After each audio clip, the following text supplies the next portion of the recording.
আসসালামু আলাইকুম ভিউয়ার্স, কেমন আছেন সবাই? দর্শক, দুবাই জব সম্পর্কিত আগে কিছু ভিডিও আপলোড করেছিলাম, সেখানে অনেকেই অনেক কিছু জানতে চেয়েছেন। তো সেই নিরিখে আজকে একটা নিউজ দিতে চাচ্ছি। আপনারা যারা দুবাইতে আছেন, যারা দুবাইতে কর্মস্থ আছেন এবং যে কোনো কোম্পানিতে আছেন, বর্তমানে তো জানেন যে ট্রান্সফার হচ্ছে না, কোনো কোম্পানিতে ভিসাও লাগতেছে না, শুধু ফ্রি ভিসা লাগতেছে, তাও অনেক ব্যয়বহুল এবং অনেক ক্রিটিক্যাল।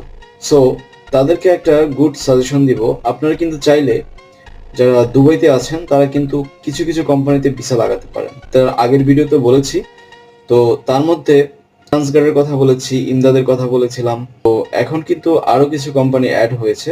চাইলে আপনারা আটলান্টিক নামে হোটেল আছে, সেখানে ওয়েটার বা অন্যান্য পজিশনে আপনারা কিন্তু অ্যাপ্লাই করতে পারেন। তারপর আরটিএ তে কিন্তু আপনারা যদি সামর্থ্য থাকে, যে কোম্পানিতে আছেন, যে জবে আছেন, ওই জবের পাশাপাশি একটা লাইসেন্স, ড্রাইভিং লাইসেন্স করে আরটিএ তে কিন্তু অ্যাপ্লাই করতে পারেন।